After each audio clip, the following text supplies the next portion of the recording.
We were talking about dynamic optimization.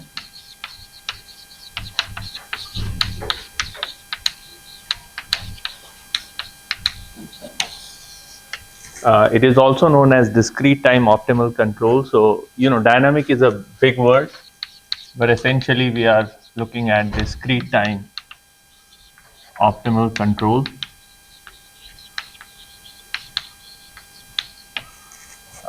We also have a continuous time optimal control problem. I think it has some 8,000 level number, but in this class we are only doing discrete time. The setting, as we discussed in the previous class, is as follows. I have a state xt plus 1 equals to ft of xt ut. T goes from 0 to capital T, and I want to minimize u0 to ut ct plus 1 xt plus 1 summation t equals 0 to capital T ct xt ut. So I have a terminal cost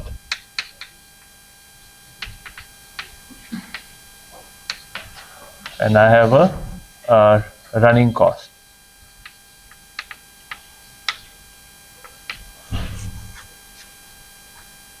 Generally speaking, when you are formulating problems of this type, this is typically energy consumption or cost of electricity or cost of doing something, and this is something to do with the goal. So you want to reach a specific goal, that's your terminal state, and you want the terminal state to be as close to the goal state as possible. xt is known as state space. Sorry, xt is state at time t, and ut is called the control or action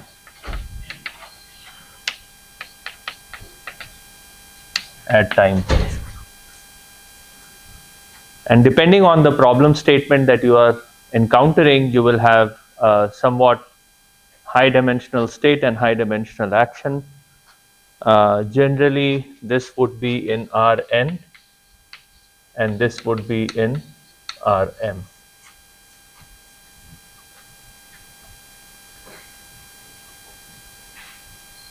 So humanoid robot, what is the state? What is the state in a humanoid robot? What all things can move, right? So the position of what all things can move, the position and velocity, that would be the state. So in a humanoid, they have neck. So there is a neck position and velocity. Then they have hands, and then you have maybe like 3 or 4 different joints in the hand. So that's position and velocity of those joints. So they have 2 hands, so then there will be 2 of those, and then they have legs, and they might also have, I don't know if humanoids have spine or not, but whatever, if they can bend down, then there is a whole bunch of states for that as well. And then the action would be what's the command you're going to send to the motor.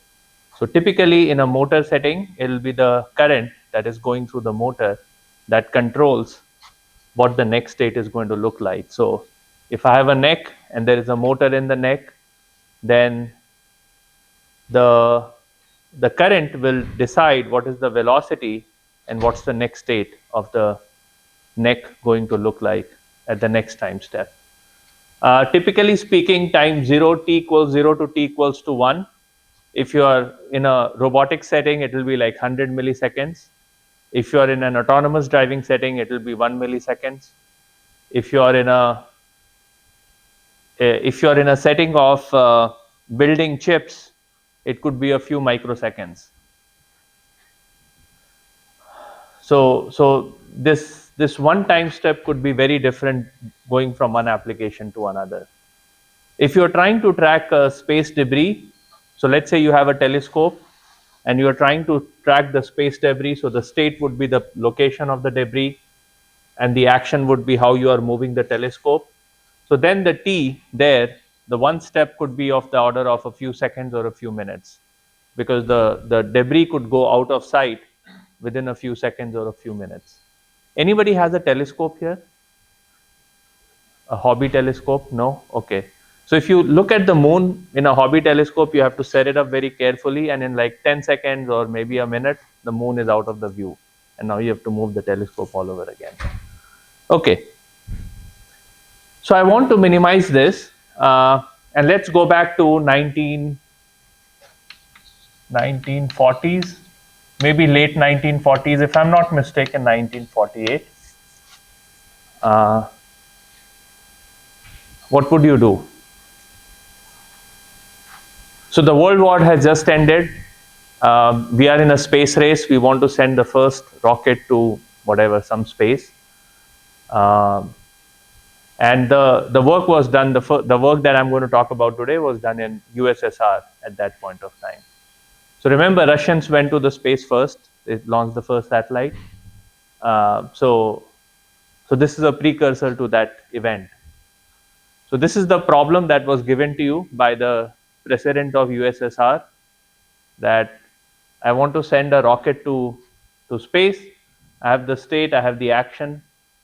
I want to use the minimum amount of fuel to send the rocket to space. And this is the problem that you've encountered. How would you solve it?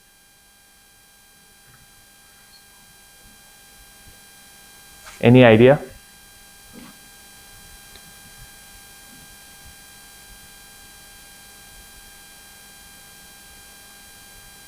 How about, let's just assume t equals to 1, capital T equals to 1. Let's just try to solve the simplest problem.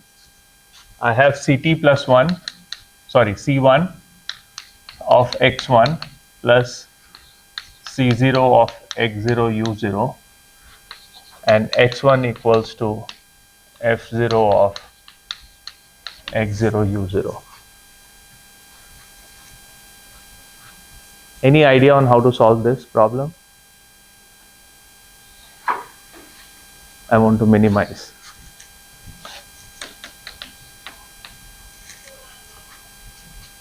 Naturally, the initial state is given, so x naught is generally given.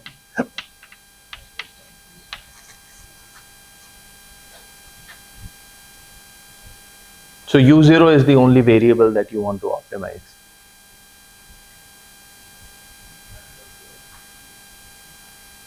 What does it look like?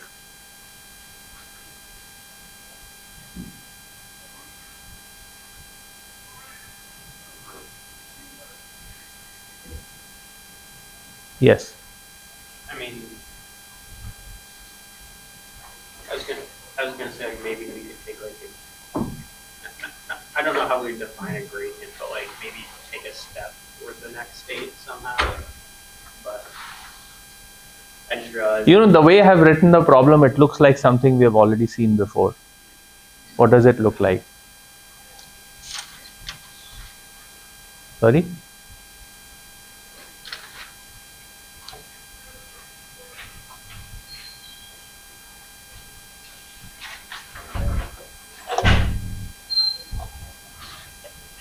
What does it look like? It looks like optimization with constraints, right? But the funny thing is, this is equality constraint. Okay? So what happens in equality constraint? I can eliminate the variable. Right?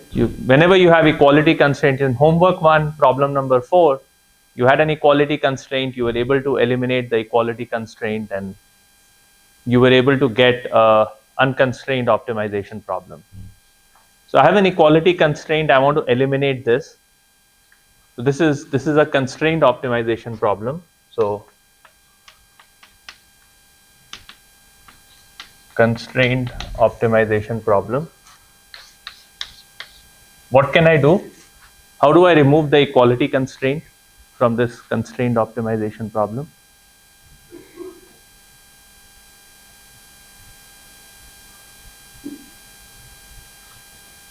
I can substitute wherever I see x1 here, I can substitute it with f naught of x naught u naught. So this is minimize over u0 c1 of f0 x0 u0 plus c0 of x0 u0. Now it's an unconstrained optimization problem. This is U0 is an RM.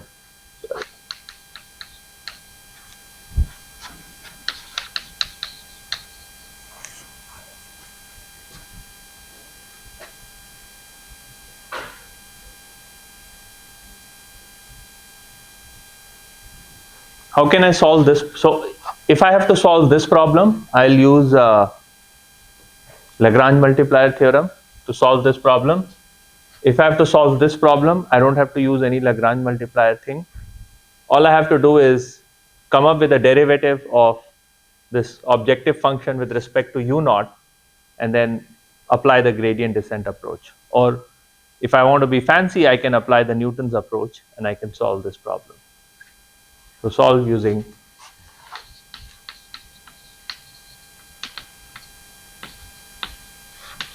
gradient descent.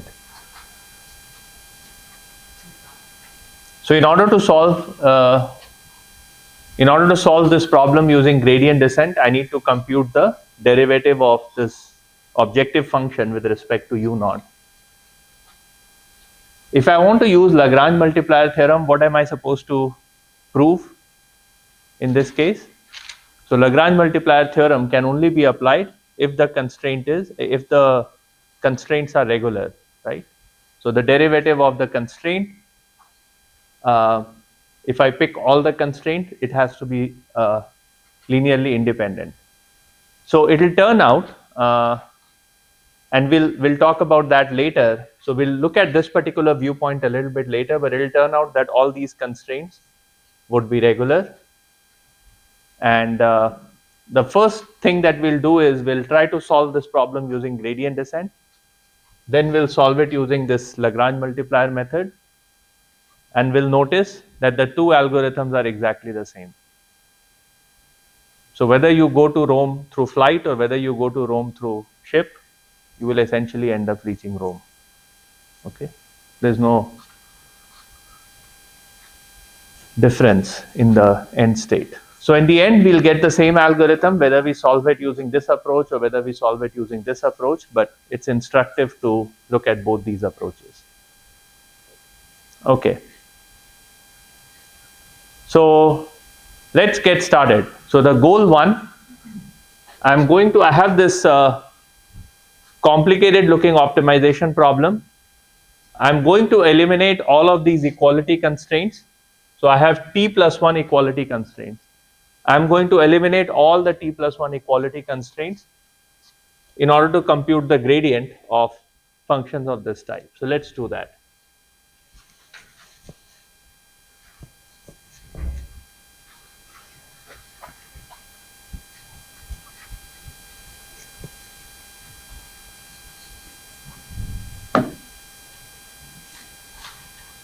Okay, and I'm going to simplify the problem first. I'm going to just assume that there is a terminal cost. There's no running cost. So I'm going to assume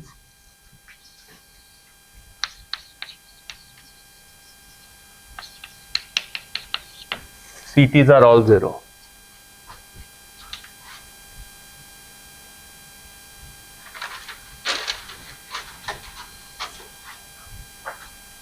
Okay, so I'm going to write x1 equals to f0, x0, u0, and I'm going to define it as a function phi0 of u0. Then x2 is f1, x1, u1, which is f1, f0, x0, u0, u1, phi1, u0, u1. And I can keep doing that. I have xt plus 1 equals to phi t u0 to ut.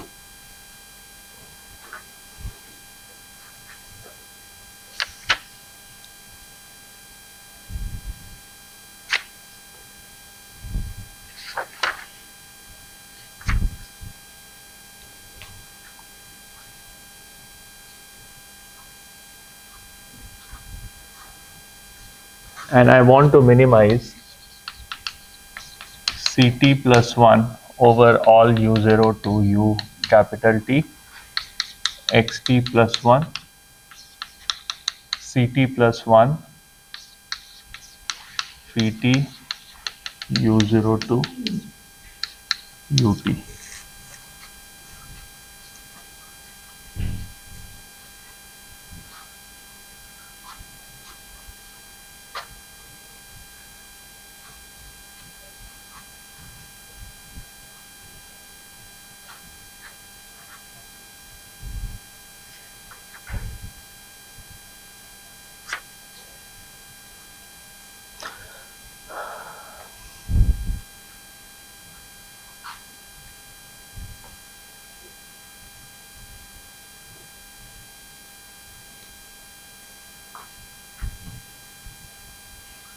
Okay, so what is the gradient of ut of Ct plus 1 Vt of this is gradient of, anyone remembers what the chain rule is? So if you're taking the gradient of composition of function, so you have to take the derivative of the first function, then multiply it by the derivative of the second function. So I have gradient of ut of Vt times gradient of xt plus 1 of Ct plus 1.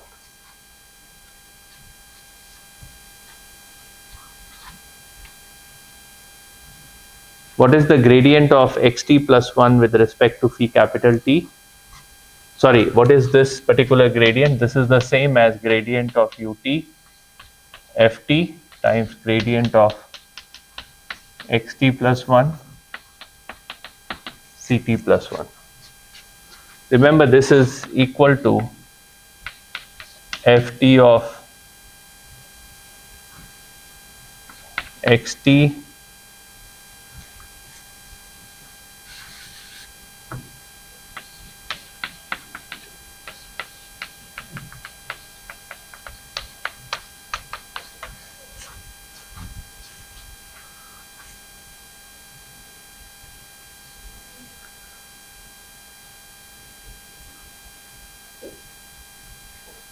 right? So I am substituting xt minus 1 or xt with Vt minus 1 u0 to ut minus 1. So this term doesn't depend on ut, only this term depends on ut. So I took the derivative of ft with respect to ut, multiplied by this derivative, and I get something which is a derivative of Ct plus 1 with respect to ut.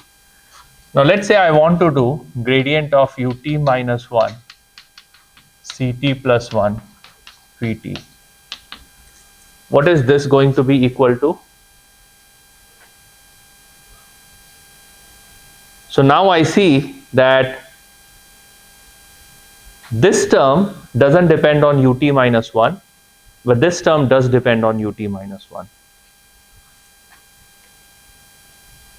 Okay. So this one turns out to be gradient of ut minus 1 Vt minus 1 times gradient of xt ft times gradient of xt plus 1 Ct plus 1.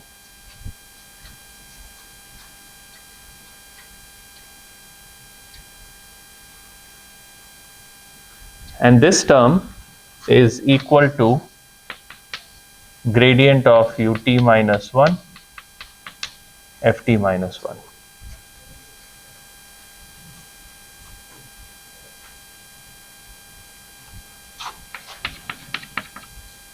Let me show you why. This is f t minus 1 Vt minus 1 ut minus 1.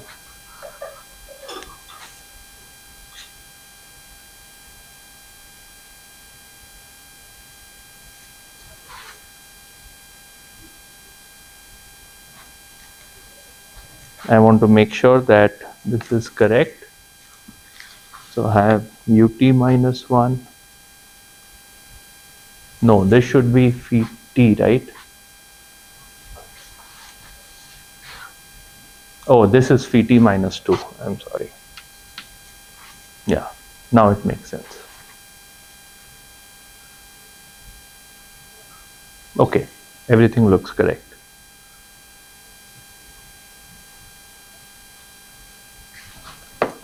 Do you see some sort of what should I say pattern? So, are you able to find a pattern in these derivatives that we are computing? So, what is derivative of ut of ct plus 1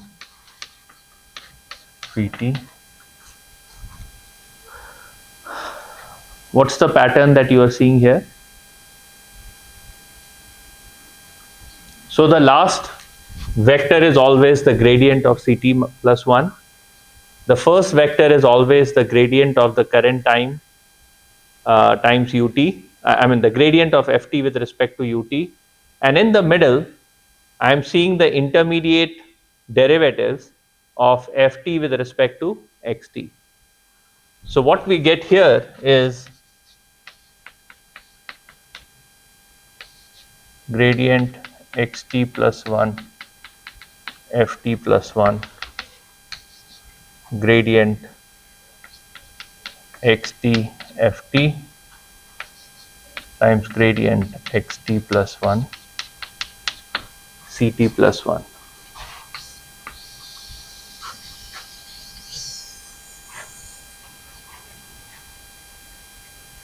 That's the derivative of ct plus 1 with respect to ut.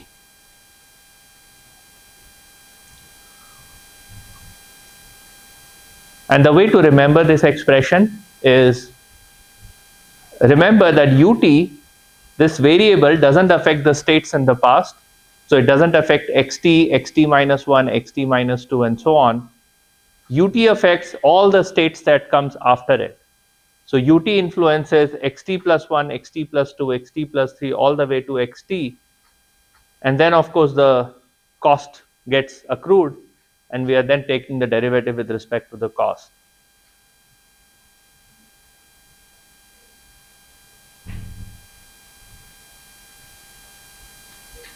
Right? Okay.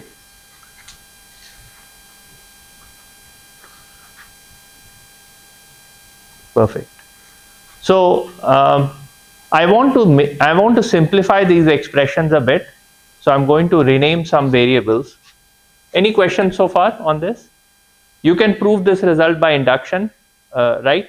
So the way to generally solve problems of this type, you solve the simplest, you come up with the simplest problem, you try to come up with a gradient for the simplest problem, make it a bit complicated, look for a pattern, come up with a hypothesis, and then use the principle of mathematical induction to prove that whatever pattern you have identified is the correct pattern.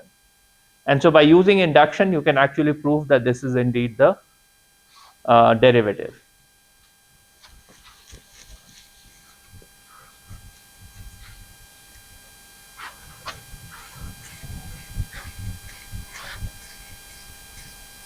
Now I'm noticing something in that particular expression, which is that this multiplicative term of this function with respect to xt seems to be appearing everywhere, and it seems to be something that I shouldn't be computing in every iteration. So I have to multiply a bunch of matrices, so I have to compute a bunch of matrices, then multiply them together.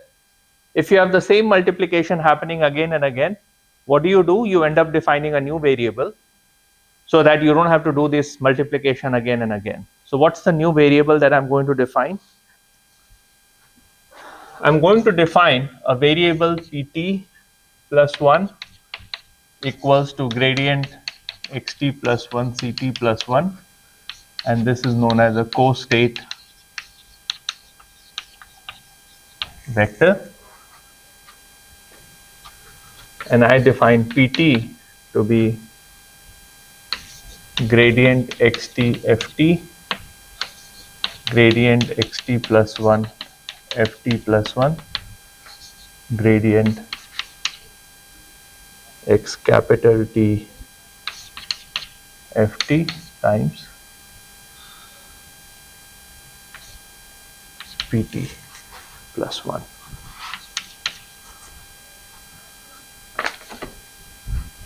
This holds true for all t, and therefore I'm going to call it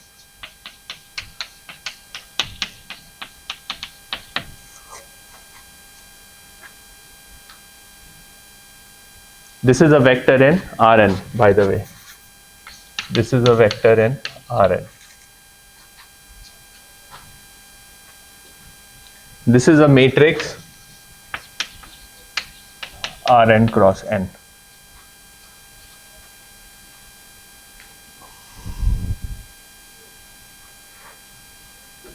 And with this definition, my gradient of ut of Ct plus 1 can be written as gradient ut ft times Pt plus 1.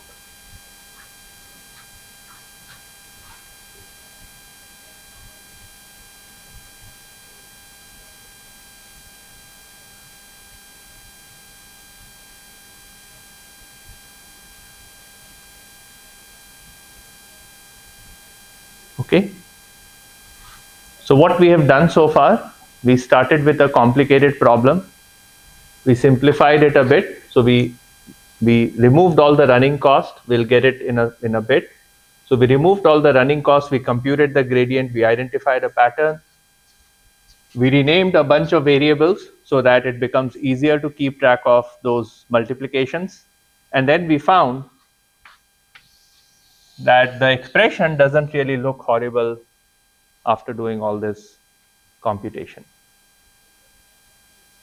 This particular vector, these set of vectors are known as costate vectors. How many of you have heard of this term costate before? Okay, so they have the same dimension as the state vector. Okay, so state x was in Rn. I'm taking the derivative with respect to x, so I get a vector in Rn. I have a bunch of matrices that are Rn cross n matrices. So this is Rn cross n, this is Rn cross n. So I multiply all these matrices, I get Rn cross n. Multiplied by a vector, I get a vector in Rn. And this equation, this Pt equals to this, is known as adjoint equation.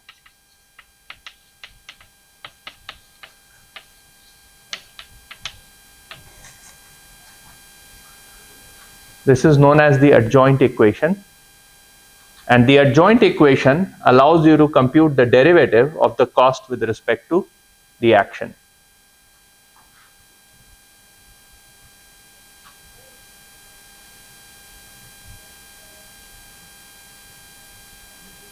Any questions so far? No? Okay.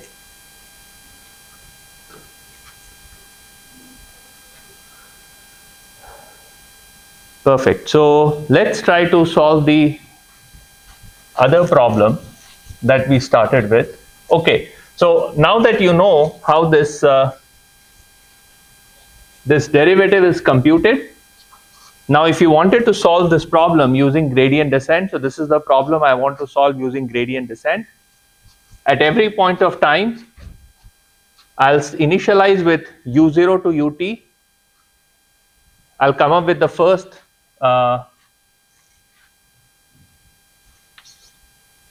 let me define u as u0 to ut. So I'll start with u bar 0, I mean u vector u0, and then I'll compute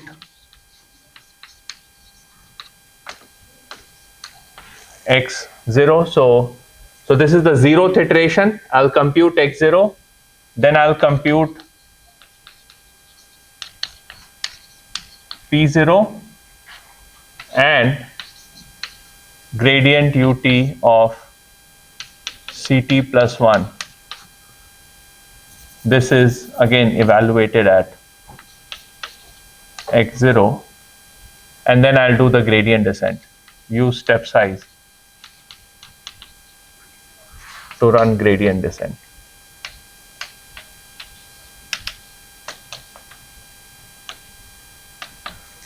So that will give you uk plus 1 equals to uk minus alpha k times gradient of u of Ct plus 1 evaluated at xk. This is the gradient descent algorithm. You know what is the cool thing in this gradient descent algorithm? You start with a sequence which is forward in time. You run the forward iterations in order to compute the entire trajectory x at 0th iteration. Then you compute the co-state vector, but remember the co-state vectors are computed in a backward fashion, right? So you start with pt plus 1 and then you compute pt and then you go all the way to 0. So you compute this co-state vectors backward.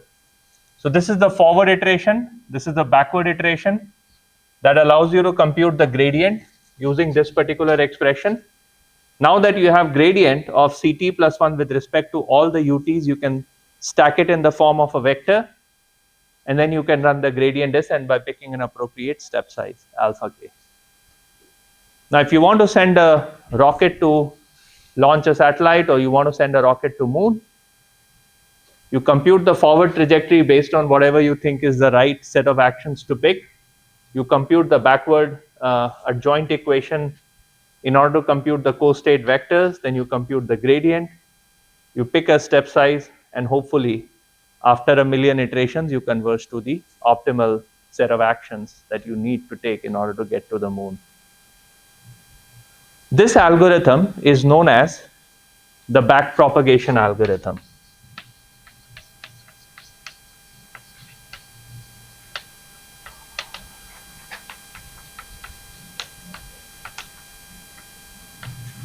Anyone has heard of the term backpropagation? Why did you hear the term backpropagation? Machine learning. In machine learning? Yeah, Right. For training neural network. So this is the algorithm for training neural network. Okay.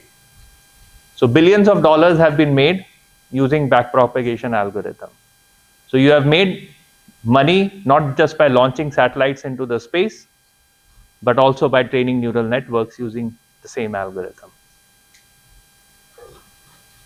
Typically in neural network, the actions are the weights of the neural network at every stage. So U0 is the weights of the first stage of the neural network, U1 is the weights of the second stage of the neural network, and so on and so forth. So this T is the number of layers in the neural network, right? So if you have 20 layer neural network, then you have U0 to probably U19 or U20 depending on how you define the layer. And then you use the backpropagation algorithm to train the neural network and make money out of it. Okay? Yes? Are those U's and X continuous? They are all Rn. So X is in Rn and U is in Rm. Yeah. Any other question? We'll go to the neural network training also in some time, but I want to cover the next part. So remember, I had simplified the problem by deleting all the running costs. So I set the running cost to be equal to 0. I want to bring that cost back. It's not like you send the rocket just to the moon. You have to spend fuel in order to get to the moon.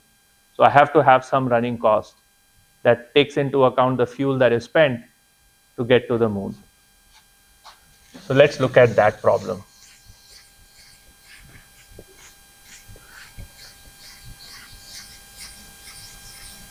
Any questions so far before I jump to the next topic?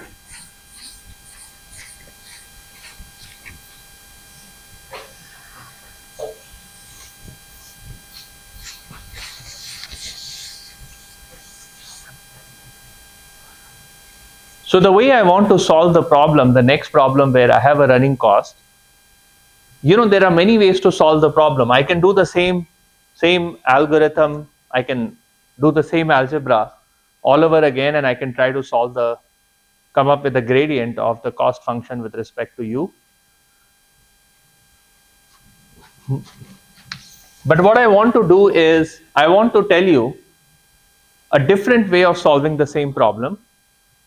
And the different way is you use what is known as state augmentations.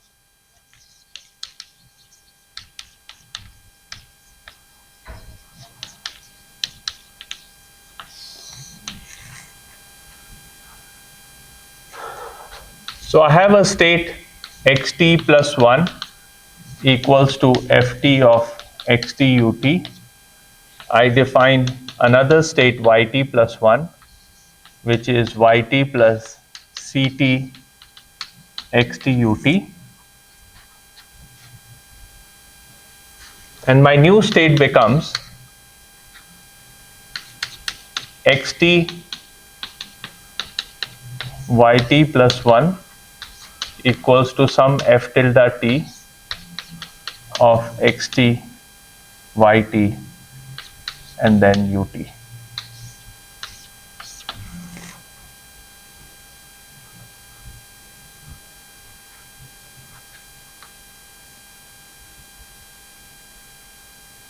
Y0 is equal to 0. So x0 is given and y0 is taken to be equal to 0. So I start with 0 cost and I keep adding cost as an additional state into the system. What does my terminal cost become? So my j of u, which is ct plus 1 plus summation of ct, this becomes ct plus 1 xt plus 1 plus yt plus 1. Isn't that cool? So I defined a new state, yt. I added the cost to yt. And now I've come to a point where I'm solving the terminal cost problem. So I only have terminal cost. This c tilde of t is only a function of xt plus 1 and yt plus 1.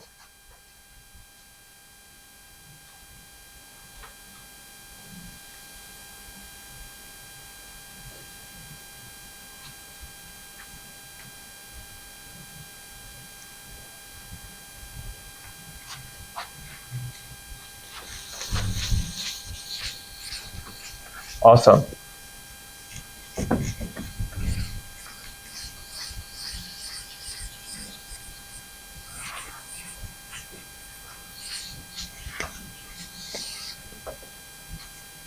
How do I compute the gradient? I compute the co-state vector at the final time. I come up with the adjoint equation. I compute this derivative with respect to ft, right? And then that gives me the gradient of ct plus 1 with respect to ut. So now I want to minimize c tilde of t plus 1, and the state equation is f tilde of t. So what do I need? I need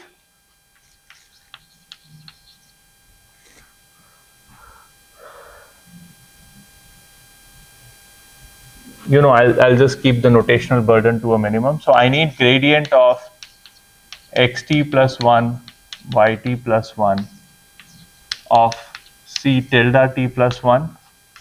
I need gradient of ut f tilde t, and then I need gradient of xt yt of f tilde t. These are the only three things I need to compute: gradient of xt with respect to ft, gradient of xt plus 1 with respect to ct plus 1, and gradient of ut with respect to ft. That's it. Okay, so what's my p tilde t plus 1? That's my this gradient. Can someone tell me what's the gradient of this thing?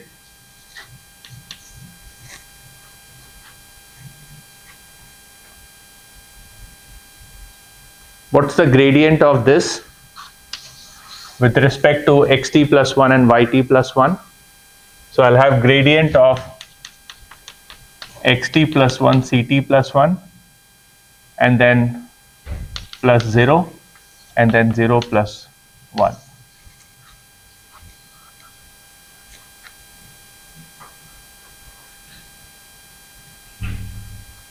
So I'm taking the derivative of yt plus 1 with respect to xt plus 1, that's 0. And then I'm taking the derivative of ct plus 1 xt plus 1 with respect to yt plus 1, and that's 0. So that's where these two zeros comes from. And then I have derivative of yt plus 1 with respect to yt plus 1, and that's equal to 1. So I was able to compute this. What about gradient of ut of f tilde t?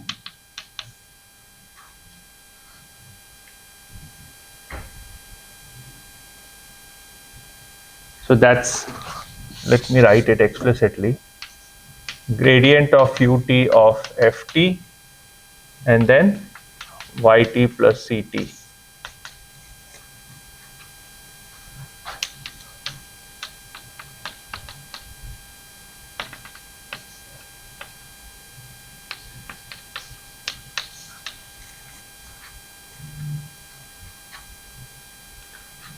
Yt is not a function of ut, right? Yt is an independent variable. So only ct is a function of ut. So I have gradient of ut of ct. Now what about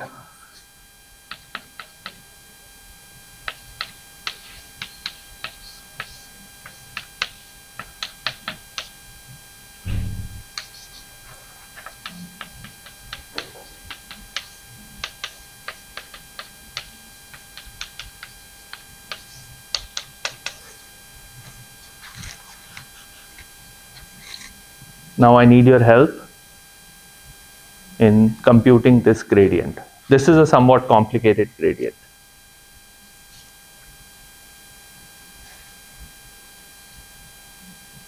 So how do we do the gradient? This will be gradient of xtft, gradient of ytft, gradient of xt yt plus ct, and gradient of yt yt plus ct. That's the best way to think about it. So that's how we compute the gradient. This is gradient of ft with respect to xt, and this is gradient of ft with respect to yt. That's what goes here, and then the thing here goes on in the next column.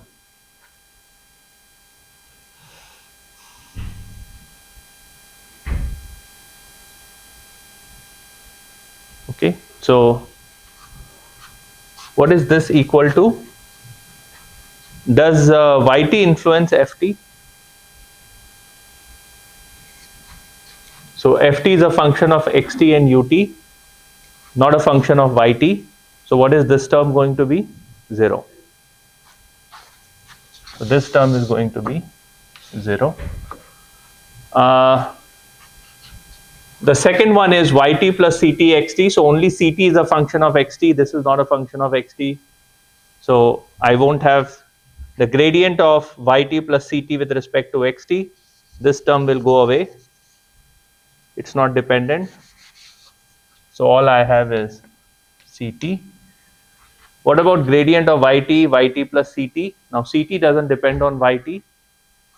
So I'm going to erase this, and this is going to be 1.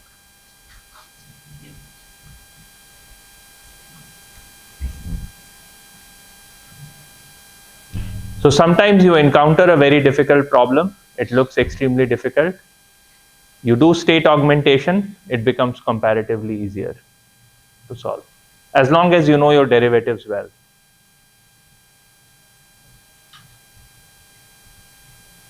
Okay, now I can substitute all of that expression here.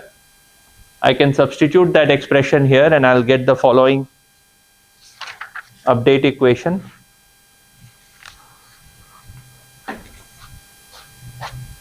I'll have P capital T equals to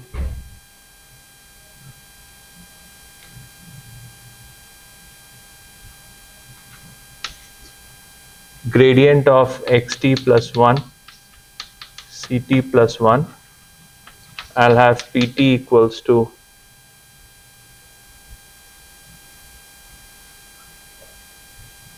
gradient of xt ft plus gradient of xt ct, and then I'll have gradient of u t of j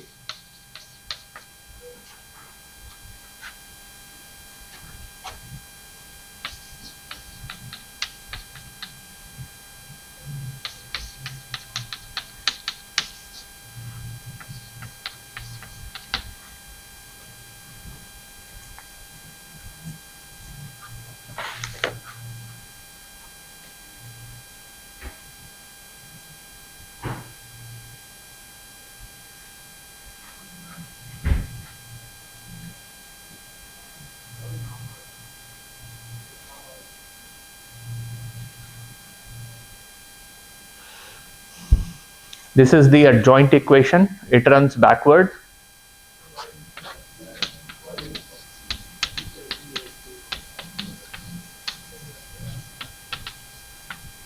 So adjoint equation runs backward.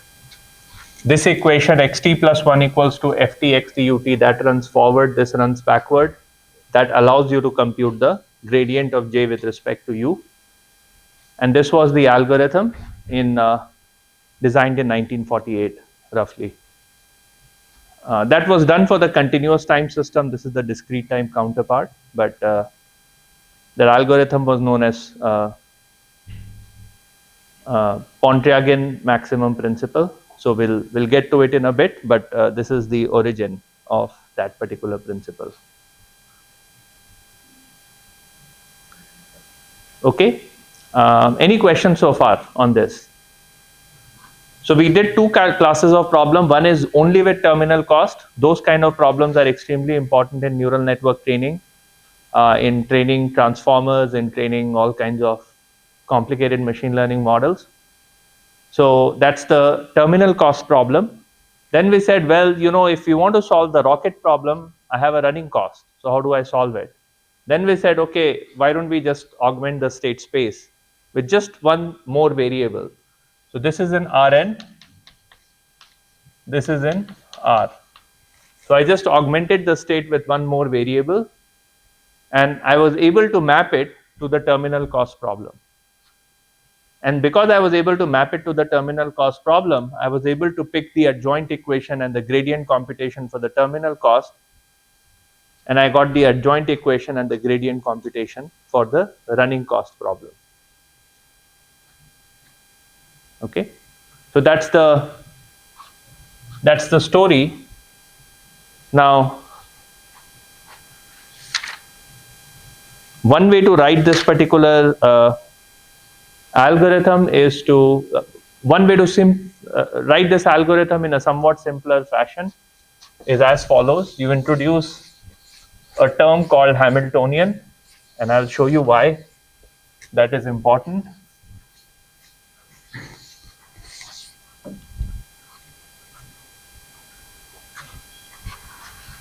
Oh, I think I should have a pt plus 1 here. So I have ft times gradient of ft times pt plus 1 plus ct. That gives me the adjoint equation. Gradient of ft times pt plus 1 plus ct. That gives me the gradient of the cost function. So it seems to me that ft times pt plus 1 plus ct is an important thing. And I'm going to name that important thing as Hamiltonian.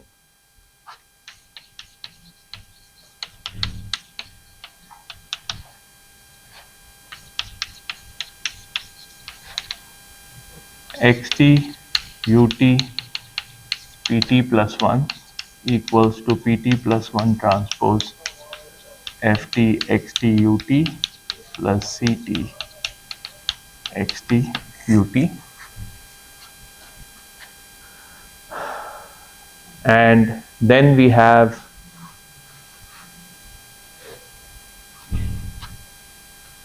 the following theorem, which is due to Pontryagin. First order necessary condition, u0 star to ut star is optimal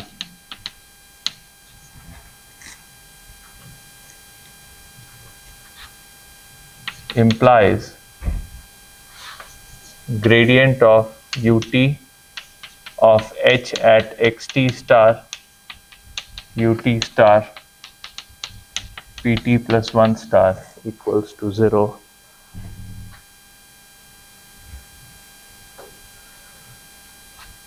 where pt plus 1 star or pt star equals to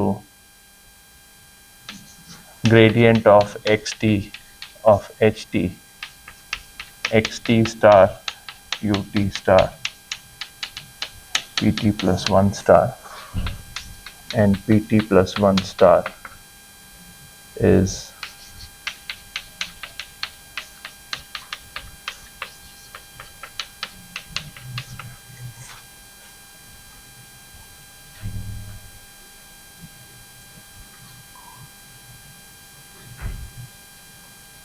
remember, we don't have to talk about regularity or any other conditions here. So this is the first order necessary condition for optimality. And this is the adjoint equation, written purely in terms of Hamiltonian. Okay, so you define one Hamiltonian and then everything gets computed using that Hamiltonian. Oh, I should use HT here. Yeah, perfect.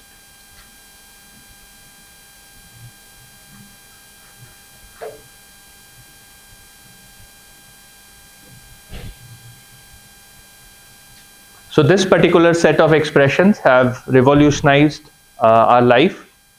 Wherever you see optimal control being used, wherever you have to send a rocket to space, or wherever you have to do a complicated optimization problem, dynamic optimization problem, this is the typical approach to solve the problem. There are drawbacks of this particular approach, so we'll talk about those drawbacks in the future. But the key thing to remember is what we get is a first order necessary condition for optimality, because this gradient of ht is the same as gradient of ut of j of u star, and we know from our necessary conditions for optimality is that at the optimal solution the derivative of the cost function should be equal to 0, and that's exactly what this theorem is saying. So you did all this, suppose I gave you a problem, or whoever, wherever you are working in the future, they gave you a problem. You ended up solving this optimization problem using the gradient method, right? So gradient of ht will give you the gradient of ut with respect to j. And so you are using this first order method, gradient descent method, to solve it, and it converges to some u star. What can you say about the u star? Nothing. Okay, it's just a stationary point. It's just a point where the derivative of j vanishes. In order to prove that it's an optimal solution, what do you have to do? Prove that it is satisfies the second order sufficient condition, which is that the second derivative of j is positive definite. Nobody does that. So therefore, all you can claim in your papers and in your notes and in your discussions is I have converged to a stationary point. But you can never say I have converged to an optimal point. That's the only difference. And so if you're talking to me in a qualifying exam or a candidacy exam or your defense or master's defense, and you say, hey, look, I applied the first order gradient method, it converges to something, and I'm calling it an optimal solution, you will get 0 marks. And if you say you are converging to stationary point, you will get 100 marks. Okay? So just keep that in mind. The easier thing is not to have me on the candidacy committee or defense committee or whatever. But if in case I am in your committee, you have to say stationary point. Or you have to prove that this J is convex. Okay. All right. Thank you so much. I'll see you on, today's Friday, right? I'll see you on Monday. Okay. Have a good weekend.